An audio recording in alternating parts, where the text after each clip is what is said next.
All right, and we are live. We are live, and we're going to discuss how to plan the future. Why are we discussing how to plan the future? It's because it's the end of the year. And at the end of the year, guess what everybody's doing? They have something called New Year resolutions.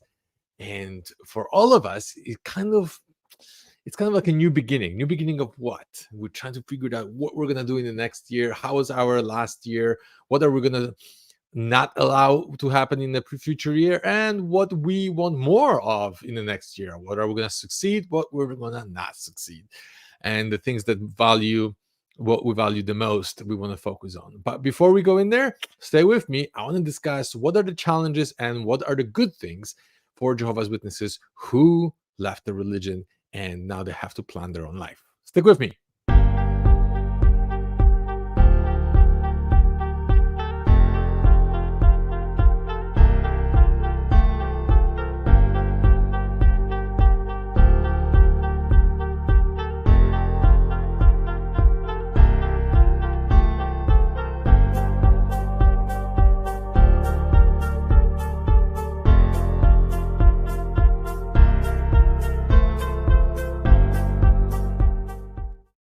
All right. So, what were the challenges? What were the challenges for Jehovah's Witnesses who woke up and realized, "Oh boy, now I got to figure this out on my own"?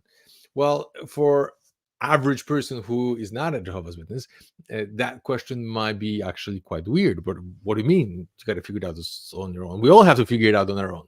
But no, Jehovah's Witnesses not only knew exactly where they come from, but they knew exactly where they live and they knew exactly where they're going. Somebody else created a vision for their life and they told them what to do, what not to do, what's good, what's bad, and where they're going to end up if they follow the rules. So that was pretty simple to understand for everybody who was a witness. They know what it means. But at the same time, because of this one belief, sometimes planning for the future was very, very difficult. What's the belief?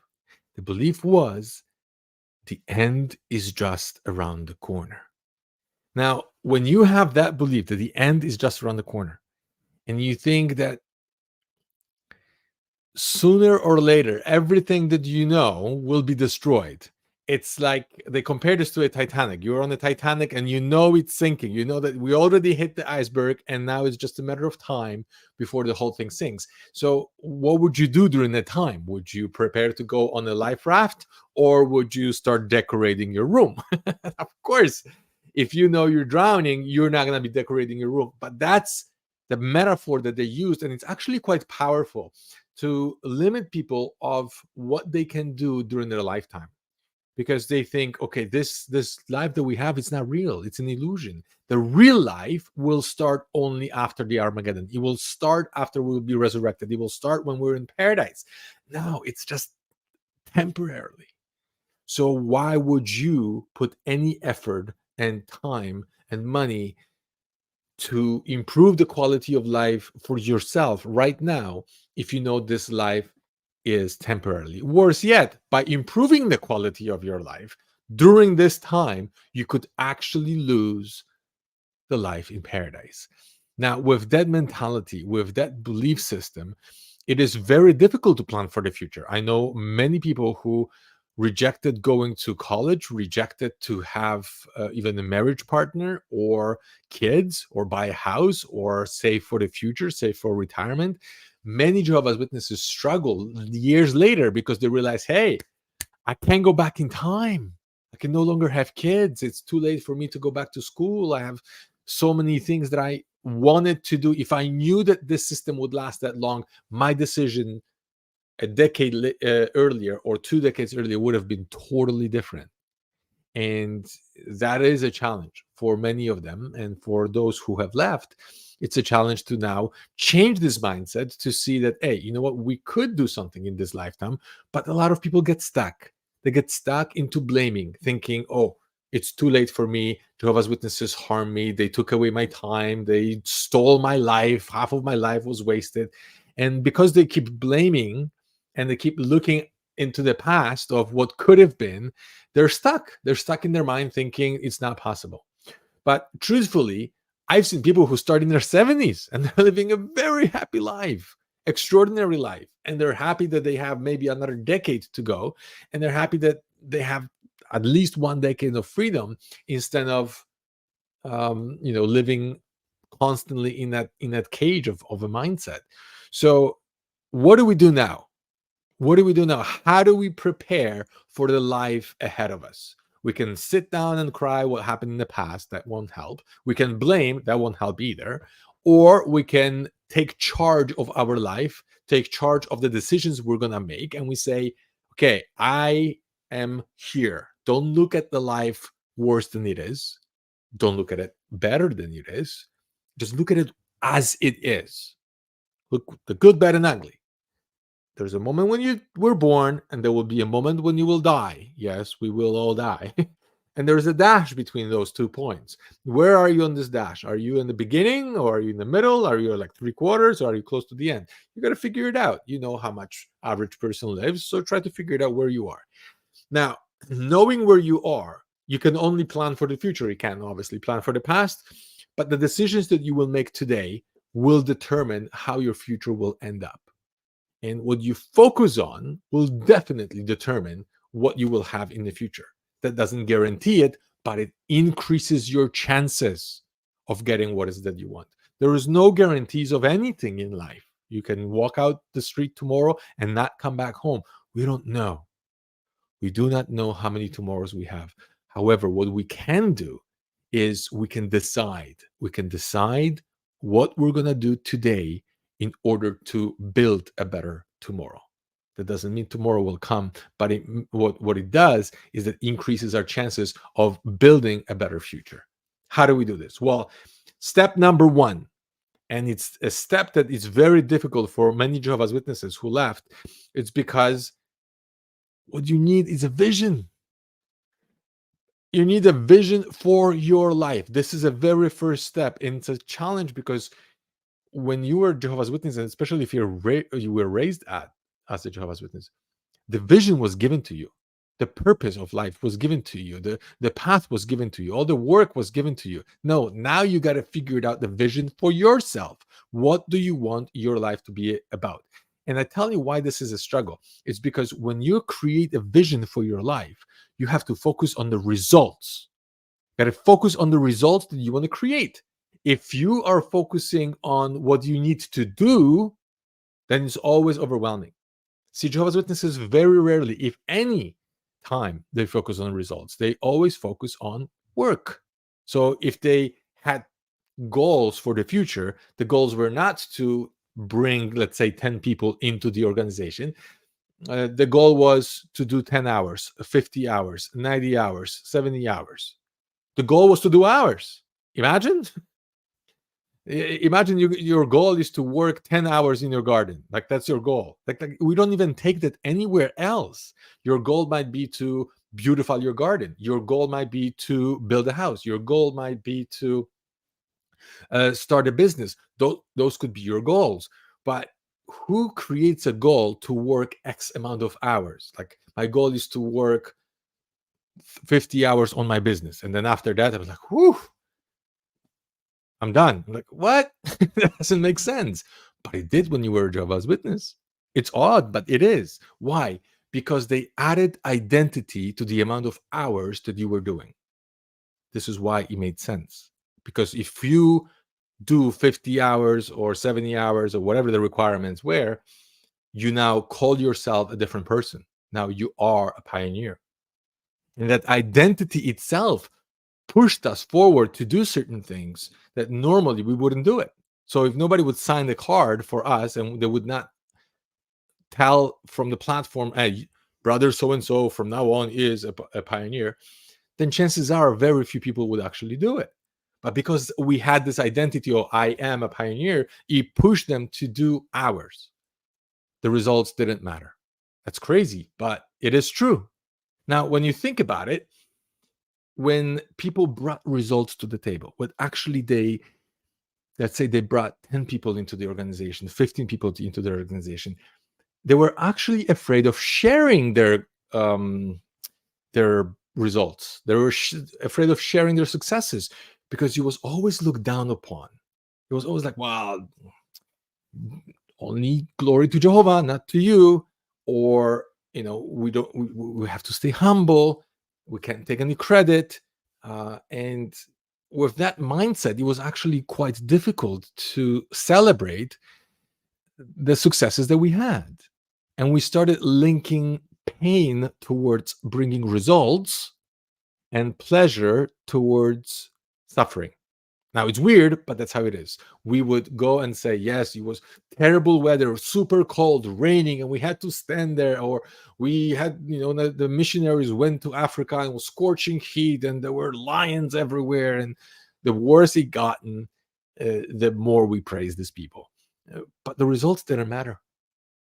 And this is where it goes crazy, because our subconscious mind gets programmed very quickly. And then we realize, oh, we're programming our mind into working hard, sacrificing our time, sacrificing our life, hoping that someday somebody will repay us for it. A savior will come and say, oh, it was not unjust. I'm not an unjust king. I'm not an unjust God, that your work would go in vain. Therefore, you will be rewarded in paradise. And we believed it. At least I did. We were saying this many times, that God is not unjust as to forget your works. So it didn't matter what kind of works they required us to do. We just believed that no matter what we're doing, we will be rewarded for it. But the results didn't matter. And when in the real life you go to work, I tell you, unless you bring results, then nobody will appreciate you. Nobody will appreciate a worker that brings a huge timesheet. Look how many hours I have done at work, because the employer has to pay you for those hours. And if you didn't bring results, then you're costing. You're not an asset, you're a liability. But if you want to bring something to the table to your employer and say, listen, in half the time I produced double the result, would you consider raising my salary? And I guarantee you the employer will say, of course. Why wouldn't I reward somebody who produces double the results? And that's the key. It's you bring results. So when you think now about programming yourself into a better life in the future, you got to think about, what results do you want? What results do you want to produce in your life? Because I tell you, the biggest challenge for a lot of Jehovah's Witnesses who left is they can't clarify what they want in their life. They know very well what they don't want. They don't want to be lied to. They don't want to be engaged in this kind of work and this and that. They know exactly what they don't want. If you can very clearly, very fast specify what you don't want in your life, but if I would ask you, what do you want? And you'll be like, I'm not sure. Then that is a problem. That's a problem. Because unless you clarify what you really want, unless you have a vision for your life for the next decade or 2 or 3, even if the vision changes later, but at least have something now, then it will be very difficult for you to go towards that vision. Without a vision, people perish. It's actually in the Bible. So you got to have a vision for your life. If you don't have that, it will be very challenging. How do you create a vision? Well, the vision that you think for your life, it has to be something that brings your life to a next level. It has to be an upgrade of the quality of your life. However, at the same time, it must include other people. And that's the second part. So first, you got to have a vision. And second, that vision must have a purpose. Purpose. And the purpose always includes others, not just you. Of course, you want to benefit from it. Otherwise, nobody will follow your footsteps and they see that your life is getting worse. Your life has to improve. Your life has to have a better standard and a better meaning. Otherwise, no matter what you preach, no matter what you say, no matter what you teach, if people will see you getting worse, they're like, why would I listen to your advice? Why would I follow you if your life is not getting better? So, of course, you have to benefit from it. And I would say you have to benefit from it first. You got to set example. You got to walk your talk, not just say, oh, do this and then you're going to be better. No, you got to become a student of success and you have to do that, whatever it is that you want to do first. You walk first as a leader. And then what happens? You create a path for others to follow. So you don't tell people, go this way. You walk first and you say, look, this is where I was. This is where I created my vision. I walk this path. I know what it takes to get there. If you guys want the same results, do what I have done, and you will increase your chances of getting there. And that's the path. And the reason why I'm saying include others is because there is something psychological about us. When we think about those who we love and care about, we will do so much more for people that we love and care about than we will ever do for ourselves. When it gets hard, we have a vision, we have a mission in life, we want certain results in life, but they only include us. There is a moment when it gets hard, and it's the moment when we can easily quit. It's the moment when we say, I don't really want this anymore. I don't need this anymore. It's hard. It's painful. It's disappointing. It takes longer than I expected. It's taking my focus away, maybe from the family, or maybe it's taken away from my health or whatever, and we just quit or postpone and procrastinate or self-sabotage because the vision included just us. But the moment we start thinking, you know what, my vision will impact other people, it will improve the quality of life for my husband or wife, for my kids, for my parents, for my loved ones, for my friends. And then we see that vision, that whatever it is that we want to create improves the quality of life for those that we love and care about.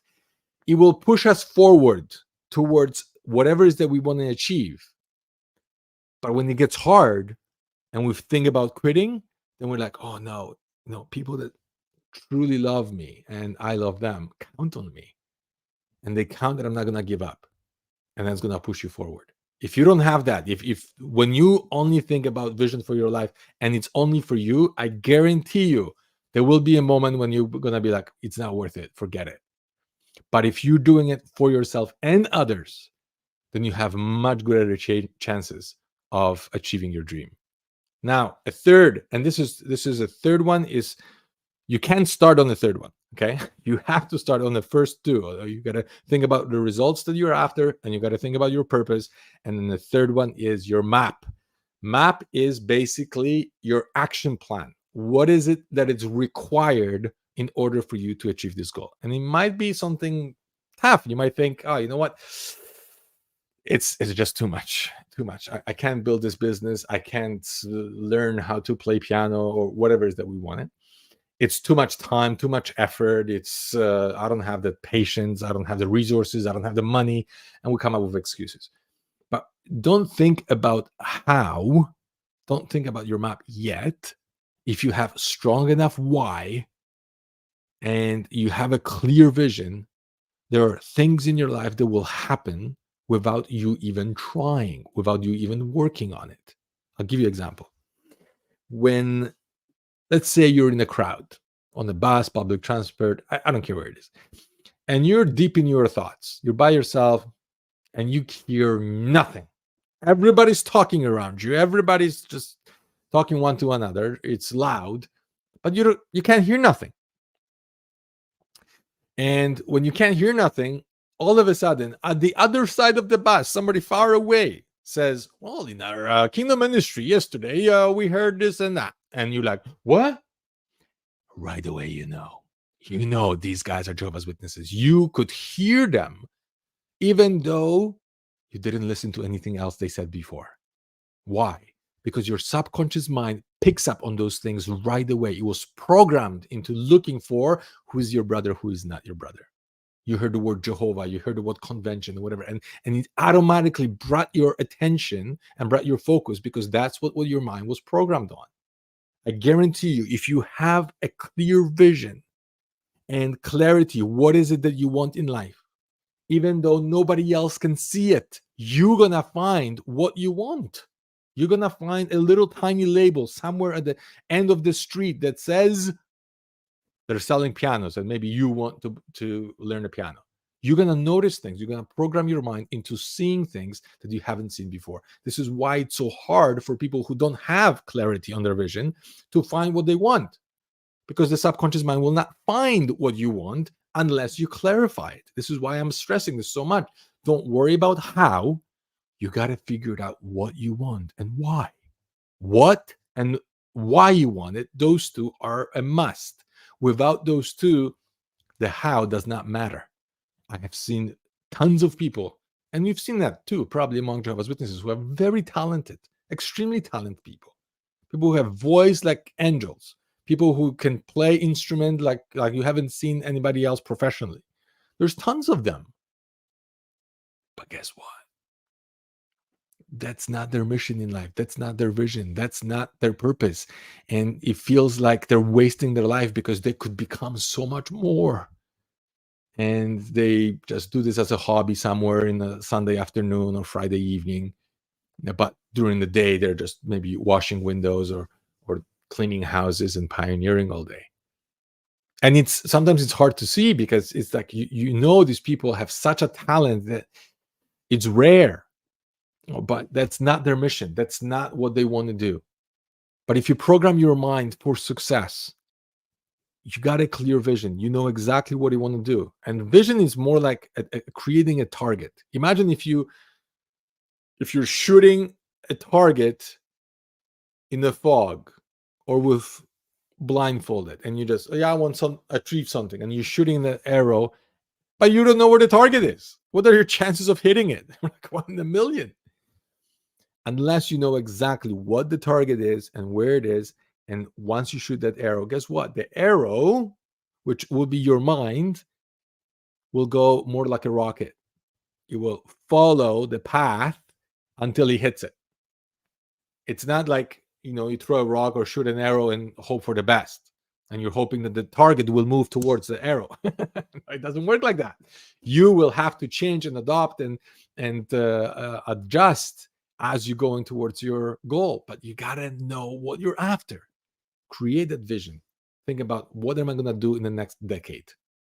What am I going to do for the next 2 decades, 3, or whatever the amount of time that you have left here? And once it becomes clear, I don't care how much time you have. I care about how you're going to use that time. You're going to use the time looking backwards, or you're going to use the time of, what, maybe I have only 5 more years of my life, maybe 10, but it's going to be the best 10 years of my life. I'm not going to waste it anymore on blaming and complaining. I'm going to create something extraordinary. I've seen people in my class. I mentioned a couple of times before, I became a pilot. It was something that was always my dream.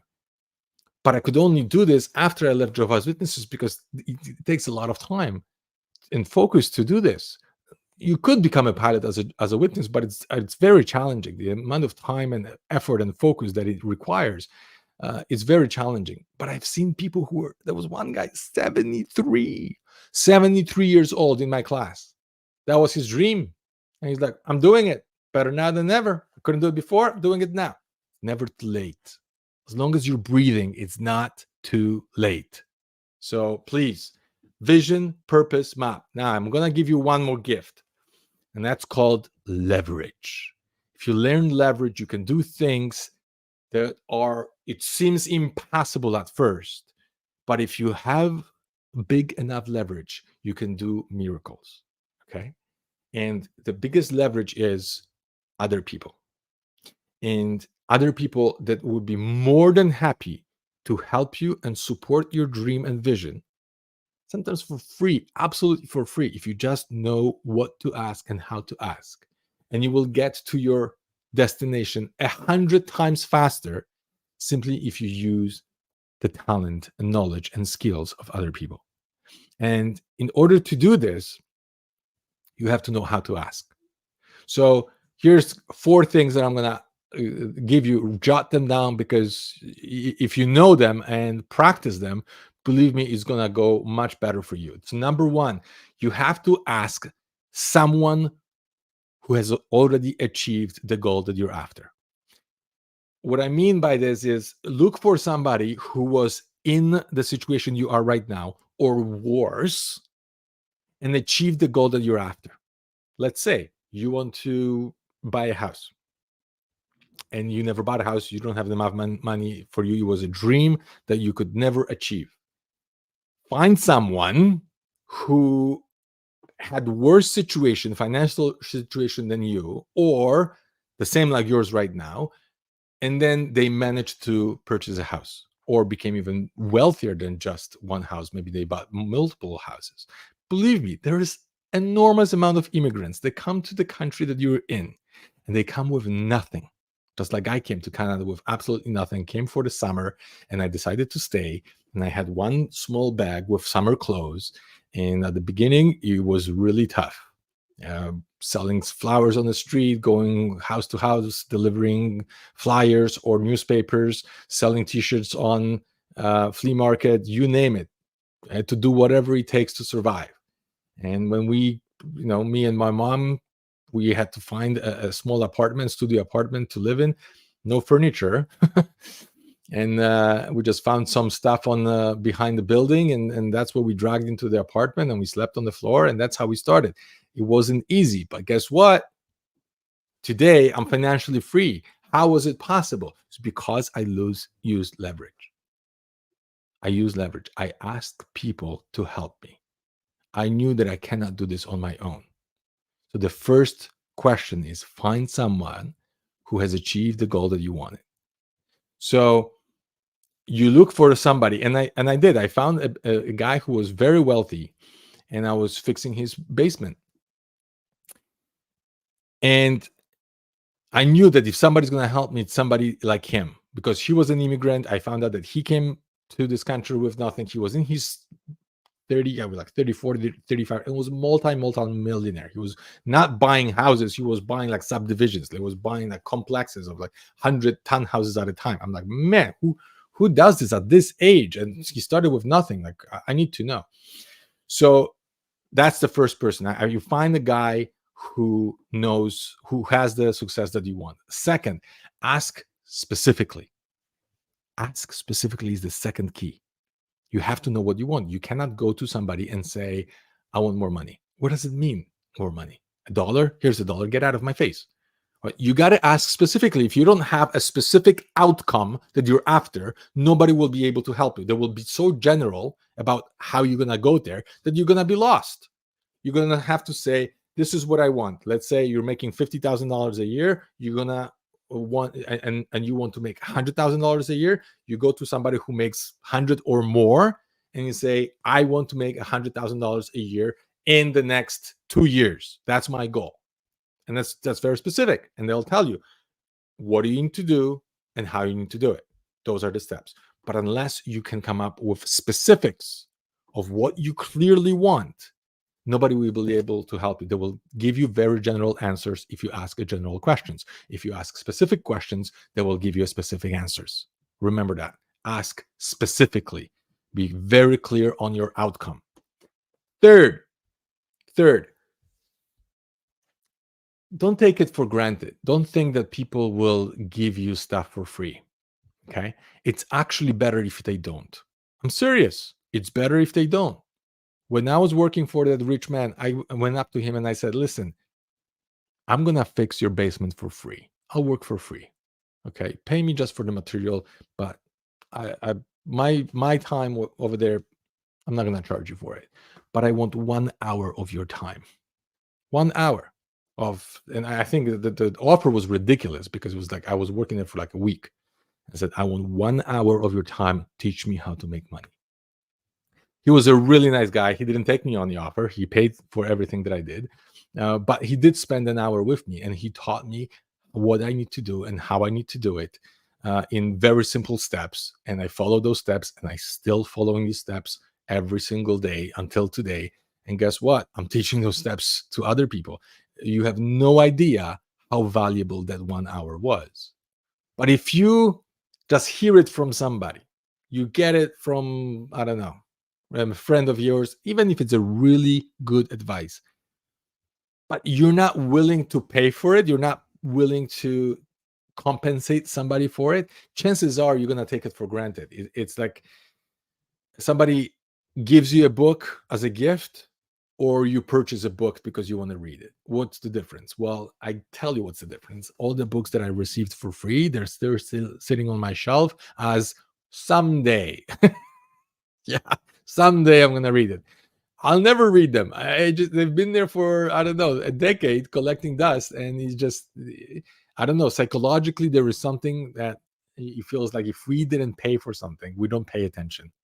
So prepare yourself that you have to exchange the energy, give people something, even if you don't have any money to pay for somebody's time, take somebody for lunch or dinner or anything like this, offer service. I did this a couple of times. I went to another lady who was a stockbroker, and I said, listen, I'll fix your wiring. She had some wiring problems, and I was doing renovations, but I do it for free. And teach me how to trade on stocks and options. I want to learn how to do leverage. I don't know. This is, for me, it's like magic, right? The buying in the money, out of the money, stock prices, and strike prices, and alpha, beta, and whatever it was. It was like a totally different language. But she's like, no problem, I'll teach you. And one evening we spent together, and she taught me how to do it. I still use that one lesson 2 decades later. It's very, very important. Ask somebody who can help you, offer something in return in order for you to value this. The last one, fourth, ask until. Ask until you get it. Just because you ask and somebody gave you an advice, that doesn't mean it's going to be the good advice. Ask until you get your result. If you didn't get your result, if you didn't get the right answer, ask somebody else. Until. Knock until somebody will open. It is so important, but so many people, it's like they give up. They give up so quickly. You look at the kid and you give a kid a video game, and you took that video game and you try to figure it out, and within 5 seconds, most adults give up. They're like, they press something wrong, something came up with the screen, and they're like, I don't know, this is. And they give it to a 5-year-old, and the 5-year-old will keep on pressing. This doesn't work. They'll make a million mistakes, and then one thing works, and they keep on going. And they figured out the game within 10 minutes. While an intelligent adult couldn't figure it out. Why? Because kids, they're not afraid of making mistakes. See, adults, we have this beliefs that, oh, what will people think if I make a mistake? I'm going to make a fool of myself. They're so afraid of being disappointed that they're not even willing to try. Stop that. Be a kid, for crying out loud. Make many mistakes. The more mistakes you make right now, the less mistakes you're going to make later. You want to be stupid for the rest of the day, or for the rest of your life, or you want to be stupid one time? That was my belief. I'm like, you know what?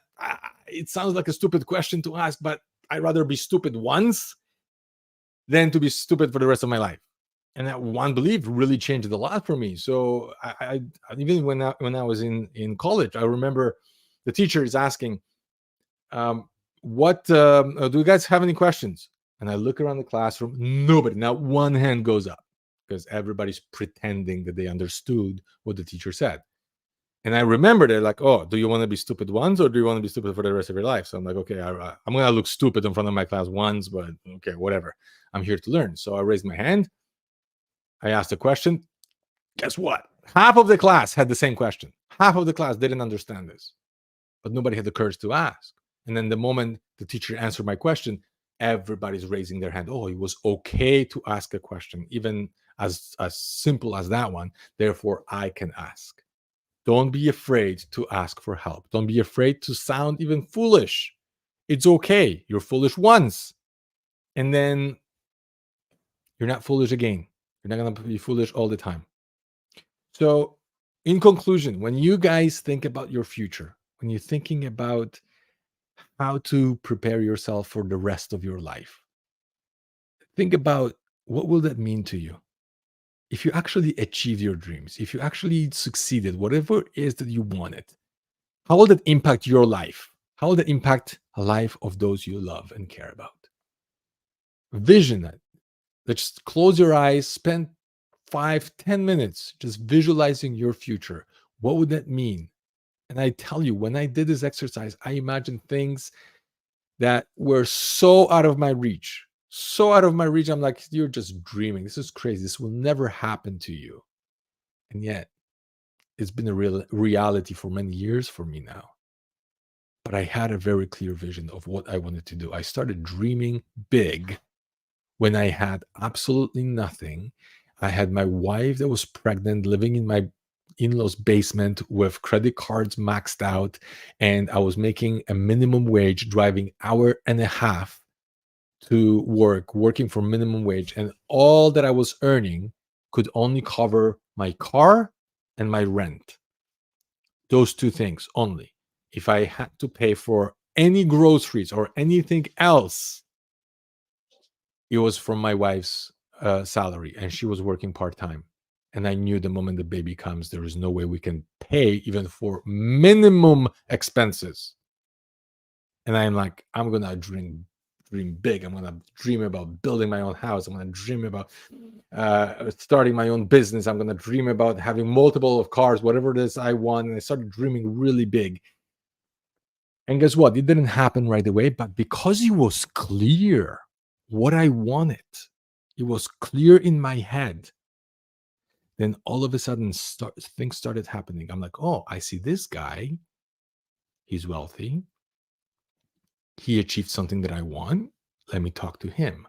Now, I heard about this person, right? They had a success, and I did this still as a witness. I talked to some brothers in the congregation who had businesses, who were wealthy. I'm like, how did you guys do this? How did you remain learn I mean how did you become wealthy, still a witness, when all what you hear from the platform is, pioneer and live very modestly, and don't go for the riches of this world, and yet you guys have a really wealthy family. How did you guys do this? And I started with witnesses, and they told me how they've done it. So don't be afraid of asking for help. Okay. There's plenty of people who'll be more than happy to help you. But the challenge was, when we were witnesses, we developed a fear of success because there were so many beliefs around success that were limiting what we could possibly do. Because if you try to be successful, then there were so many people that would criticize us. They would say, you know what, rich people, they stab themselves with many pains, or they cannot be possibly honest and be wealthy. You can't. There's some connections underneath the table, and there's certain shady deals that they're doing, and they're cheating and lying and stealing in order to be that wealthy. You cannot possibly be honest and hardworking person and be that wealthy. You can't. They had those limiting beliefs. They're all BS. But guess what? Even looking at the organization, they do one thing, but they tell people something else. They'll tell them, don't educate yourself, don't go to college, don't start your business, don't go for the materialistic things. But guess what? Watchtower is a business, and they use lawyers, and they use architects, and they use doctors, and they use all the people with higher educations, and they're constantly looking for brothers with higher education, but they will not encourage anyone to go for it. Hypocrisy at its core. So I will tell you this: do what they do, and your life will end up being very successful. Do what they tell you to do, and oh boy, you're gonna have some challenges in life that might not be very pleasant. At the end of your life, you might wake up, you say, "Holy crap! All this idea of a savior will come and save me, not gonna work so well for you." One of the biggest belief change that I had is, instead of thinking there's a savior that will come and save me, I said, it's up to me now. It's up to me. It's up to me to feed my wife, up to me to feed my kids, up to me to provide for them, provide a house for them, provide food and everything that they need. Education, it's up to me. I can't pray for God to pay for my bills. Forget that idea. I know you heard that story of some pioneer who didn't have money to pay for medical bills, and he prayed, and somebody came to his door and brought him so enormous amount of fruits and vegetables, whatever it was, and the envelope. And in the envelope was exactly the amount of money that he needed to pay for the bill. I know he exists in every religion out there, but the reality is so far from it, because they tell you, oh, just put the kingdom of God first and everything else will be added to you. I've heard those words more than any other words in the kingdom hall. Why? Because they want you to work like a hamster on a hamster wheel, because that's what most important for them. But it won't work for you. If you want to create your life now, I'm just going to remind you, vision first, purpose second. Create your map, and then use leverage, use other people, and they'll help you. They'll be happy to help you. And once you achieve whatever it is that you want to achieve, whatever success you have, please pay it forward, help others, create the path, and tell them what's possible. Thanks for watching. Hope to see you on the next one.